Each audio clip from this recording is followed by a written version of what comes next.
Hello and welcome to my channel knowledge of standard. मेरे इस video में आज आप लोगों के साथ मैं डिस्कस करने वाला हूँ कंट्रोल प्लान के बारे में। और इस वीडियो को स्टार्ट करने से पहले मैं आप लोगों को बता देना चाहता हूँ कि जितने भी पीपैप से रिलेटेड डॉक्यूमेंट है मैं आप लोगों के लिए कंटिन्यू वीडियो प्रोवाइड कर रहा हूँ और मैं आपकी ट्रेनिंग्स और फॉर्मेट के थ्रू आपके साथ जुड़ा हूँ। तो जिनको भी ज़रूरत है, जो भी सीखना चाहते हैं, प्लीज़ मेरे चैनल को सब्सक्राइब करें और जाकर देखें। वहाँ से आप लोगों को काफ़ी हेल्प मिलेगी और कोर टूल्स के बारे में भी हेल्प मिलेगी। चलिए आते हैं इस वीडियो में कंट्रोल प्लान के बारे में। क्या होता है कंट्रोल प्लान और उसको किस तरीके से बनाते हैं एक्सेल फॉर्मेट में, और किस तरीके से हम उसके बारे में जानते हैं क्या क्या होती है चीज़ें। तो स्टार्ट करते हैं डिटेल्स में। तो सबसे पहले हम जानते हैं कि कंट्रोल प्लान क्या होता है। कंट्रोल प्लान एक ऐसा डॉक्यूमेंट है जो हमारे किसी पार्ट को लेकर के अगर जब डेवलप होता है तो उसके अंदर क्या है कि एक मेथड का जो प्रोसेस है और जो क्रिटिकल इनपुट्स हैं उसको डिलीवर करता है, जो भी आउटपुट्स कस्टमर के रिक्वायरमेंट के अकॉर्डिंग, उसके अंदर हम एक रिटन डिस्क्रिप्शन में डालते हैं। कहने का मतलब क्या है कि एक control plan is a living document that outline the method taken for quality control of critical inputs. मतलब ये क्या कह रहा है कि हमारे पास जो भी रिटन डॉक्यूमेंटेड या इंफॉर्मेशन होगी जो कि हमें कंट्रोल प्लान के अंदर शो होता है, वो quality control of critical inputs की बात कर रहा है यहाँ पे। और उस क्रिटिकल इनपुट्स के अकॉर्डिंग जो आउटपुट डिलीवर करेगा वो किससे मैच होना चाहिए, किसके रिक्वायरमेंट को फुलफिल करना चाहिए, वो कस्टमर के रिक्वायरमेंट को फुलफिल करना चाहिए। तो ये चीज़ जो है हम कंट्रोल प्लान के अंदर जानते हैं। और इसके अंदर क्या होता है कि ये जो मैं बताना चाह रहा है कि it also provide written description. इसके अंदर जो है वो रिटन डिस्क्रिप्शन होती है, ये बहुतों को पता होगी। और रिटन डिस्क्रिप्शन के अंदर क्या क्या चीज़ें होती है, मेजरमेंट से रिलेटेड होती है, इंस्पेक्शन से रिलेटेड चीज़ें होती हैं, और किस तरीके से चेक पॉइंट है, क्या क्या आपका कंट्रोल है प्रोडक्शन से लेकर के, और क्या पार्ट्स और प्रोसेस से रिलेटेड जो चीज़ है को जो कि क्वालिटी और प्रोसेस से लेकर के चीज़ों को वहाँ पर उसके अंदर रिटन डिस्क्रिप्शन में डिटेल में दिया जाता है। क्या होता है उसके अंदर मैं आपको डॉक्यूमेंट पे जब जाऊँगा तो और ज़्यादा बेटर क्लैरिटी आप लोग को मिलेगी। तो उसके बाद हम नेक्स्ट चलते हैं कि ये जो डॉक्यूमेंट है पीपैप के अंदर इसको सबमिट किया जाता है, यूज़ किया जाता है, जो कि कोई प्रोसेस चेंज या फिर नया प्रोसेस के डेवलप होते हैं किसी पार्ट को लेकर के, तो वहाँ पर इसका इस्तेमाल किया जाता है। कंट्रोल प्लान क्या है कि एक consistently maintained to reflect the real time update. मतलब इसके अंदर ये कहना चाह रहा है कि कंट्रोल प्लान जब हम बनाते हैं उसको रियल टाइम अपडेट करते रहना चाहिए, जो कि पार्ट से रिलेटेड या प्रोसेस से रिलेटेड जो भी चीज़ें उनके अकॉर्डिंग जो इम्प्रूवमेंट वाले पॉइंट्स हैं कि वहाँ पे उसको time to time up to date रहना चाहिए उस पार्ट और प्रोसेस के अकॉर्डिंग। ठीक है। कंट्रोल प्लान के अंदर क्या है, जो मेंटेन होने वाली चीज़ें हैं वो तब तक आप उसको मेंटेन करके रखो जब तक कि उस पार्ट से या प्रोडक्ट का जो लाइफ साइकिल है उसको तब तक आप उसको कंटिन्यू मेंटेन करके रखनी है, जो कि कंट्रोल प्लान के अंदर कहा जाता है। आइए समझते हैं कि रिलेशनशिप क्या होता है। ये रिलेशनशिप एक बहुत इंपॉर्टेंट पॉइंट है। तो ये मैंने आपको प्रीवियस वीडियोस में भी बताया है FMEA में कि ये जो रिलेशनशिप है ये हर जगह काम आने वाली है PFD में। तो बेसिक ये जो स्ट्रक्चर है या फिर फ्लो बोलिए, सिस्टमेटिक अप्रोच जो है हमारा, ये ऑलरेडी हर जगह ये होता है। लेकिन जो अप्रोच है मैं यहाँ पर फोकस इसलिए करना चाह रहा हूँ कि कंट्रोल प्लान बनाते समय हमें किस किस इनपुट्स पे जाके चेक करनी है या किस किस इनपुट से ये रिलेशन रखता है। तो सबसे पहले आप यहाँ पे देख लो कि मैं डायरेक्टली हाईलाइट कर रहा हूँ PFD को लेकर के, यानी आपका जो पहला प्रोसेस है वो उससे लिंक्ड होगी PFD के बाद जो लिंक होगा PFME होगा। मतलब ये जो है ये जो दो चीज़ें हैं ये एज ए इनपुट काम करेगा कंट्रोल प्लान के अंदर। ठीक है। जब भी हम कंट्रोल प्लान बनाएंगे तो उसके जो प्रोसेस है वो इन दोनों से लिंक होंगे, यानी जो PFD का जो प्रोसेस है वो कंट्रोल प्लान के अंदर शो होने चाहिए और मैच करनी चाहिए चीज़ें, जो कि इस रिलेशन को यहाँ पे शो कर रहा है, जो मैं आपके साथ यहाँ शेयर करना चाह रहा हूँ। ये एक वेरी इंपॉर्टेंट क्वेश्चन भी होते हैं इंटरव्यूज़ के, तो इस बात का खासा ध्यान रखिएगा आप लोग। उसके बाद क्या है कि हम आते हैं कि कंट्रोल प्लान के टाइप्स कितने होते हैं। बेसिकली ये 3 टाइप्स के होते हैं, prototype, pre launch and production. तो प्रोटोटाइप क्या है कि एक जो हमारा सबसे फर्स्ट अर्लियर फेज होता है, जब हम पार्ट डेवलपमेंट पे आता है तो हम वहाँ पे प्रोटोटाइप का यूज़ करते हैं। इसके अंदर हम बेसिकली क्या करते हैं, जो डायमेंशन मेज़रमेंट हो गया, मटेरियल्स हो गया या परफॉर्मेंस टेस्ट हो गया, ये फर्स्ट स्टेज होता है जहाँ पर हम एक किसी पार्ट को डेवलप करने की बात करते हैं। या आप आजकल के टाइप में आप समझ सकते हो कि 3D प्रिंटिंग के थ्रू हम प्रोटोटाइप करते हैं, यानी 3D प्रिंटिंग का एक कोई मॉडल या कोई स्ट्रक्चर बनाते हैं, उसके बाद हम उसको प्री लॉन्च की तरफ मूव करते हैं। तो वो हम एक बाहरी कंप्यूटर डिज़ाइन के थ्रू प्रोटोटाइप डेवलपमेंट कराते हैं और हम अपने यहाँ पे सप्लायर को उसको डेवलप करने के लिए भेजते हैं, ताकि वो आगे का जो प्रोसेस है उसमें हम काम कर सकें। उसके बाद क्या होता है कि प्रोटोटाइप के बाद प्री लॉन्च स्टेज होता है कंट्रोल प्लान के अंदर। तो प्री लॉन्च में क्या होता है कि प्री लॉन्च जो कंट्रोल प्लान होता है is applicable when the prototype phase is complete. जब हमें प्रोटोटाइप का मॉडल हमें लगता है कि हाँ ये हमारा चल जाएगा, हम ये इस पे काम करना चाहिए, हमें इसको डेवलप करना चाहिए, तो उसके बाद हम क्या होता है कि इस फेज़ को कंप्लीट करने के बाद हम नेक्स्ट जाते हैं कंपोनेंट पर, जब उसका जो फुल प्रोडक्शन होने से पहले की बात होती है। ठीक है, ये नहीं कि आप प्री लॉन्च प्रोटोटाइप कंप्लीट कर दिए डायरेक्ट प्रोडक्शन आ गया, नहीं, उसके बाद आपको प्री लॉन्च पे आना है। प्री लॉन्च पे आने के बाद आपको क्या करना है कि जो भी उसमें डायमेंशन, मटेरियल, मेजरमेंट या परफॉर्मेंस टेस्ट है वो चेक करके उसको आगे डेवलपमेंट के थ्रू भेजना है, ताकि आपको वहाँ पे कुछ इनिशियल फेज उस पर बात होगी, मतलब एक स्टेज आप आगे आ जाओगे, कुछ उसके जैसे टूल हो गए, मोल्ड हो गए, उसको रेडी कर लोगे और ट्रायल्स की तरफ आप डेवलप कर जाओगे। सो प्री लॉन्च में ये होता है। थर्ड है इसका प्रोडक्शन। सिंपली प्रोडक्शन का मतलब क्या है कि जब आप प्रोटोटाइप और प्री लॉन्च को ओके कर लेते हो, जब आपको लगता है कि आपका पार्ट जो है हमारा पूरा टेस्ट और वैलिडेट हो गया है, कि हमें इसको मार्केट में डेवलप करना चाहिए, मार्केट में उतारना चाहिए, तो उस जगह पे हम वहाँ पे प्रोडक्शन उसके स्टार्ट कर देते हैं, जहाँ पर हम बात करेंगे कि उसके कैरेक्टरिस्टिक्स क्या है, प्रोसेस कंट्रोल्स क्या है, टेस्टिंग क्या है, मेजरमेंट कंडक्टेड क्या है, टोटली आपका यहाँ पे कंट्रोल होना चाहिए, जो कि सारी चीज़ें यहाँ पर आपको डिस्कस किया जाता है। तो ये टोटल आपको 3 टाइप के कंट्रोल प्लान्स होते हैं। ये भी एक इंटरव्यू का बहुत इंपॉर्टेंट क्वेश्चन है, सो आप लोग इसको भी टेक केयर करके ध्यान से रखिएगा। अब हम नेक्स्ट चलते हैं कि हम how to prepare the control plan. तो इसके लिए मैं आपको डायरेक्ट आपको फॉर्मेट पे लेके चलता हूँ, जहाँ कोशिश करूँगा कि समझ में आ जाए।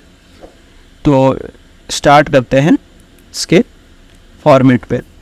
तो फॉर्मेट में जैसे देख सकते हैं कि बेसिक चीज़ें मैं यहाँ पे आपसे डिस्कस नहीं करूँगा, क्योंकि ये सभी चीज़ों को पता होगा। जैसे यहाँ पे नेम हो गया कंपनी का, या फिर फॉर्मेट नंबर, इशू, रिवीजन, ये सारी चीज़ें पता होती है। डायरेक्टली मैं यहाँ आना चाहूँगा कि प्रोटोटाइप, प्री लॉन्च और प्रोडक्शन, ये 3 टाइप का मैंने आपके साथ डिस्कस किया कि इन 3 टाइप में से आपका जो कंट्रोल प्लान है पहले किसके लिए बनेगा, प्रोटोटाइप के लिए। फिर उसके बाद अगर आप उससे पास हो जाता है, उसके आगे फिर वो प्री लॉन्च स्टेज पे चला जाएगा, और फिर वहाँ से जब फाइनल डिसीजन हो जाता है प्रोडक्शन के लिए, तो आपको यहाँ पे प्रोडक्शन पे स्टेज पर डिसाइड होगा। तो ये कंट्रोल प्लान है, मैंने प्रोडक्शन की स्टेज पे बना रखा है। तो यहाँ पे जो बेसिक इन कंटेक्स्ट है इसके, उसको समझेंगे। सबसे पहले यहाँ पे कंट्रोल प्लान नंबर आता है, जो कि आपके कंपनी के रेफरेंस से या फिर आपके प्रोडक्ट से रेफरेंस से नंबर डाल सकते हैं। फिर यहाँ पे आपका पार्ट नेम, पार्ट नंबर जो आती है वो आपको ड्राइंग से आप वहाँ पे पिकअप करके वहाँ पे डाल सकते हो। अगर वो कोई मल्टी कैविटीज़ का यूज़ हो रहा है तो वहाँ पे आपको कैविटीज़ मेंशन करना है। आप किस कस्टमर के लिए बना रहे हो वहाँ पे आपको कस्टमर डिस्कस करना है, और आपके प्लांट का नाम क्या है वो यहाँ पे आपको लिखना है। उसके बाद इस साइड में आता है कि कॉन्टैक्ट या फ़ोन नंबर, मतलब आपके यहाँ से कौन लीड कर रहे हैं टू द कस्टमर, कस्टमर के पास कौन लीड कर रहे हैं उनका वहाँ पे फ़ोन नंबर या कॉन्टैक्ट नंबर शेयर करना है। कोर टीम में कौन कौन से हैं, जो भी आपको प्रोडक्शन, क्वालिटी या टूल रूम, जो भी इस पार्ट से रिलेटेड जो भी पर्सन इन्वॉल्व होंगे, उनके यहाँ पे मेंबर्स के नेम यहाँ पे शो होने चाहिए। फिर उसके बाद अगर सपोज ये अप्रूवल डेट है, प्लांट अप्रूवल डेट, या ये कंट्रोल प्लान आपको लगता है कि ओके हो गया है, तो यहाँ पे उसकी डेट आएगी। अगर उससे रिलेटेड कुछ अदर भी है तो वो डेट्स यहाँ पे लिखा आएगा। और यहाँ पे सप्लायर प्लांट कोड की बात कर रहे हैं, और जब ये फर्स्ट टाइम बनेगी तो उसकी डेट यहाँ पर मेंशन की जाएगी इस साइड में। और उसके बाद ये अगर एशियन होती है, उसके बाद यहाँ पर कोई क्वालिटी की अप्रूवल की रिक्वायर होती है, तो उसके सब यहाँ पर डेट्स यहाँ पर क्लियर हो जाएंगे, जो कि यहाँ पे आपको बेसिक कंट्रोल प्लान के जो टेक्स्ट होते हैं, ऊपर हेडिंग्स होते हैं, उसके बारे में यहाँ पे बता रहे हैं। अब क्या है कि अब हम मेन जो कंटेंट है वो आपको ये वाली जो ऑरेंज में है उसको समझना है। तो जब हम पार्ट नंबर और प्रोसेस नंबर की बात कर रहे हैं तो इनिशियल स्टेज की हम बात करेंगे, मतलब फॉर 1 to 10, मतलब आप सपोज़ कि किसी भी प्रोसेस पे वर्क कर रहे हो तो उसकी डिटेल्स यहाँ पे सीरियल नंबर हो गए या फिर आपका रेफरेंस नंबर हो गया या फिर ऑपरेशन नंबर्स हो गए, वो यहाँ पे आपको इनपुट में लिखना है। फिर ऑपरेशन का जो या फिर प्रोसेस का उसका डिस्क्रिप्शन देना है कि किस किस टाइप का प्रोसेस आप यूज़ कर रहे हो। फिर उसके बाद अगला कॉलम क्या है कि अगर उस प्रोसेस से रिलेटेड कोई मशीन, डिवाइस या टूल यूज़ कर रहे हो तो उसके बारे में यहाँ पे करेंगे। और उसके बाद यहाँ पर अगला आ जाता है कि कैरेक्टरिस्टिक्स और पैरामीटर। कैरेक्टरिस्टिक्स और पैरामीटर में आपको प्रोडक्ट से रिलेटेड जो भी आपके प्रोसेस में जो भी इनपुट्स यूज़ हो रहे हैं या फिर जो भी आपका प्रोसेस यूज़ हो रहा है उसके बारे में डिटेल्स यहाँ पे भरेंगे। ये सारी चीज़ जब मैं आपको आगे समझाऊंगा तो ये जो कंटेंट है आपको क्लियरिटी हो जाएगी। स्पेशल कैरेक्टरिस्टिक क्लास, ये आपको स्पेशल मतलब कस्टमर की जो स्पेशल फोकस क्या है उसके बारे में या फिर क्रिटिकल क्या है पूरे आपके ओवरऑल प्रोसेस में, उसको यहाँ पे मेंशन करना है इस कॉलम में। उसके बाद आता है प्रोसेस का स्पेसिफिक टॉलरेंस क्या है। सपोज़ कि आप इस प्रोसेस की बात कर रहे हैं तो इसके प्रोसेस के अंदर में स्पेसिफिकेशन क्या है इसकी, वहाँ पे आपको डिटेल डालनी है, ठीक है। तो उसके बाद क्या है कि इसको मेज़र कैसे कर रहे हैं, जो भी आपका स्पेसिफिकेशन या फिर कुछ भी डिटेल्स आप डाल रहे हो उस प्रोडक्ट के रिलेटेड, तो आपको इसको मेज़र करने का टेक्निक क्या है वो यहाँ पे लिखना है। उसके साइज और उसके फ्रीक्वेंसी यहाँ पे आपको डिटेल में डालनी है। और करंट में इसको आप किस तरीके से वेरीफाई कर रहे हो या कंट्रोल कर रहे हैं उसकी डिटेल यहाँ डालनी है। और उसके बाद इसकी रिस्पॉन्सिबिलिटी किसकी होती है उसका यहाँ पर मेंशन करना है। और लास्ट आपका आता है रिएक्शन प्लान। सपोज़ कि ये आपको कंट्रोल मेथड में कहीं फेलियर आती है तो आप क्या उसके अगेंस्ट में एक्शन या रिएक्शन करते हो वो यहाँ पे आपको मेंशन करना है।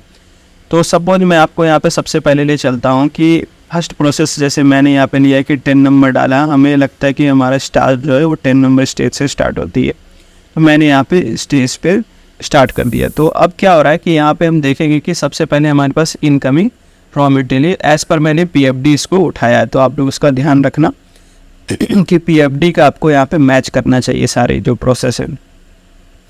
तो यहाँ पे मैंने इनकमिंग मटेरियल्स ऑफ इंस्पेक्शन उठाया, ठीक है। हमारे पास मटेरियल आया और उसकी इंस्पेक्शन हुई, ये हमारा पहला प्रोसेस है। उसके लिए हमने क्या किया, कोई डिवाइस कोई टूल यूज़ नहीं कर रहे हैं तो हमने वहाँ मैनुअली लिख दिया।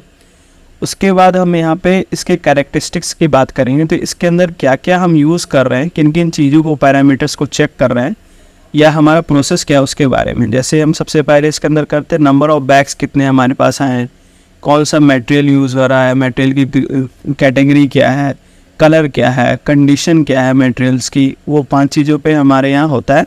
हमने ये डिटेल आपको शेयर किया, यानी इस चीज़ पे हमें चेकिंग पॉइंट करनी है, हमारा कंट्रोल होना चाहिए।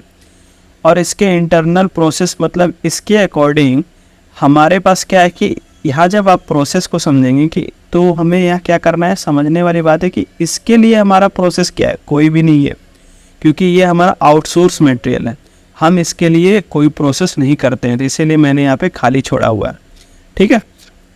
तो ये पॉइंट आपको समझ रहे, कंफ्यूज मत हो जाना।